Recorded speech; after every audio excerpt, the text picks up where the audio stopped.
वह फसल जिसमें प्रोटीन की मात्रा और तेल की मात्रा अच्छी पाई जाती है और जिसका तेल जो है भारतवर्ष या विदेशों में बहुत उपयोग किया जाता है। और यह फसल से या इसके दाने से बहुत सारे पदार्थ बनाए जाते हैं, जैसे पापड़ है, चिप्स है, बड़ी है और बहुत सारे खाद्य पदार्थ तैयार किए जाते हैं। और इस फसल में जो है, यदि हम देखें प्रोटीन की मात्रा तो 38 से 40% होती है और तेल की मात्रा 20% होती है। और यह फसल जो है सबसे अच्छी फसल मानी जाती है यदि हम पोषक वैल्यू के हिसाब से देखें। और इस फसल को कृषकों की आर्थिक स्थिति सुधारने वाली फसल और इस फसल का मुख्य स्थान है उत्पादन में यदि देखा जाए तो मध्य प्रदेश। तो मध्य प्रदेश को इस फसल के नाम से जाना जाता है। तो चलिए दोस्तों, नमस्कार दोस्तों, मैं सचिन राय और आपके अपने YouTube channel PAT with Sachin में फिर से आपका स्वागत है। और आज हम देखने वाले हैं सोयाबीन की फसल, जो बहुत महत्वपूर्ण फसल है पेपर की दृष्टि से। और कल के वीडियो में हमने देखे थे धान की फसल। तो यदि हम इस अध्याय से यदि देखें तो धान की फसल का प्रथम स्थान है और द्वितीय स्थान है सोयाबीन की फसल का। यदि प्रश्न आता है तो ये दो फसलों से प्रश्न जरूर आता है। तो चलिए अब हम एक एक करके समझते हैं कि इसका वैज्ञानिक नाम क्या है, उत्पत्ति स्थान क्या है। सारी बातें को हम बहुत अच्छे से अब समझने वाले हैं। तो हम देखने वाले हैं फसल का नाम जो है सोयाबीन। फसल का नाम सोयाबीन। और इस फसल का अब हम देखने वाले हैं वैज्ञानिक नाम। तो हम देखेंगे सामान्य नाम। सामान्य नाम में क्या है? सोयाबीन। सामान्य नाम में है सोयाबीन। अब हम देखेंगे इसका वैज्ञानिक नाम। तो वैज्ञानिक नाम इसका glycine max. Glycine max. Glycine max इसका वैज्ञानिक नाम है। इसको हम ऐसा लिखेंगे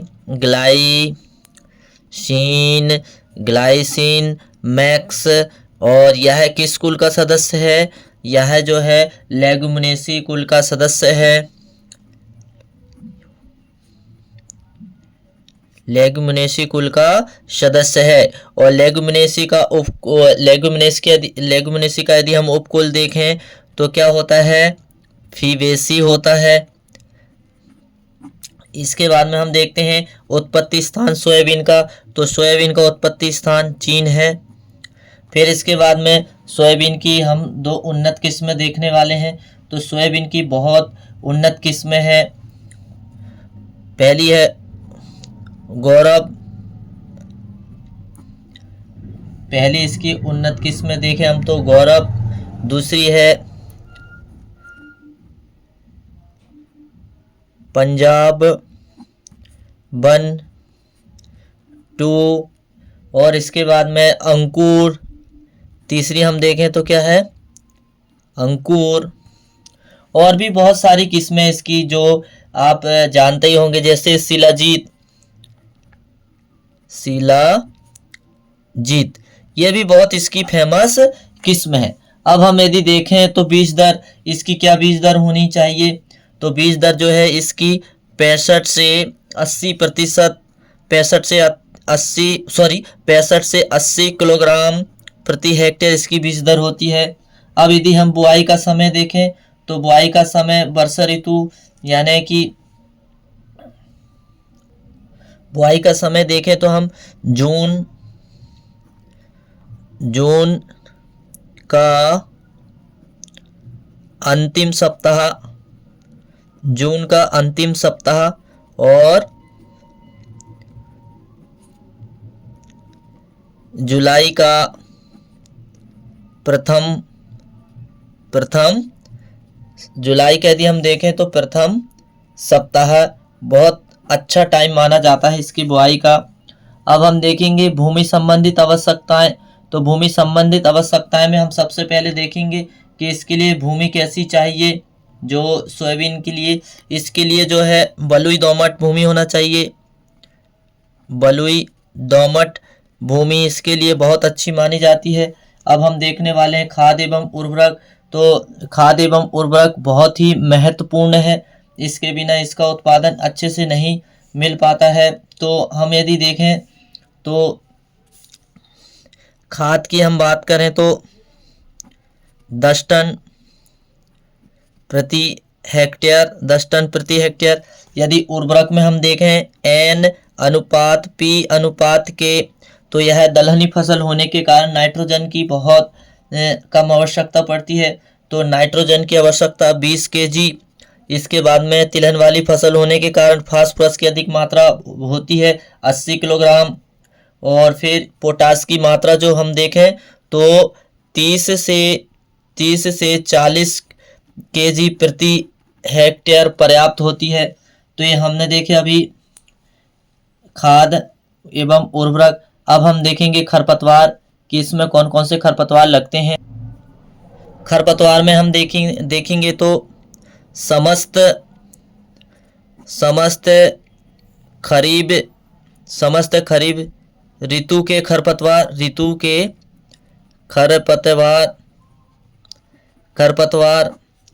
अब हम यदि नियंत्रण करें तो नियंत्रण के लिए हम क्या उपयोग कर सकते हैं, इसके खरपतवार के नियंत्रण के लिए हम क्या उपयोग कर सकते हैं।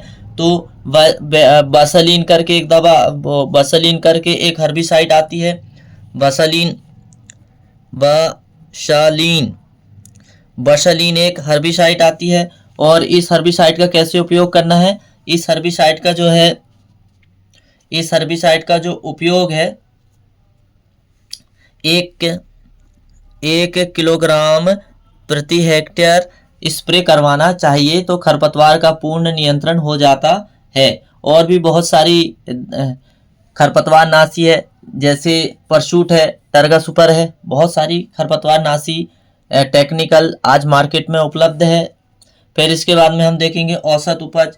तो इसकी औसत उपज जो होती है, हम उपज के बारे में हम बात करें तो उन्नतशील किस्म जो है 30 से 35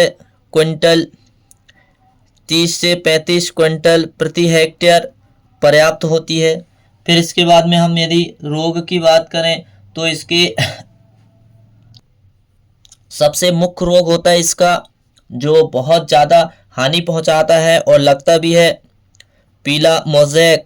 और यह रोग यदि प्रकोप होता है तो पूरी फसल नष्ट हो जाती है, पीला मोज़ेक।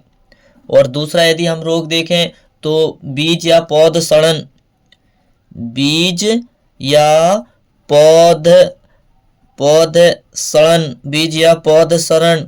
इसके बाद में यदि हम कीट देखें तो इसका मुख्य कीट जो है फली छेदक होता है, फली छेदक। फिर इसके बाद में हम देखेंगे दूसरा, फली छेदक के बाद यदि हम दूसरा देखें तो तना छेदक भी इसे बहुत हानि पहुंचाता है, तना छेदक। और यदि हम और एक्स्ट्रा देखें तो जो सबसे ज़्यादा नुकसान पहुंचाने वाले जो हैं सफ़ेद मक्खी भी बहुत ज़्यादा नुकसान पहुंचाती है। फिर इसके बाद में हम देखें यदि इसकी जलवायु की बात करें, जो जलवायु की यदि हम बात करें तो इसके लिए जो है गर्म एवं नम जलवायु की आवश्यकता पड़ती है, गर्म एवं नम जलवायु अच्छी मानी जाती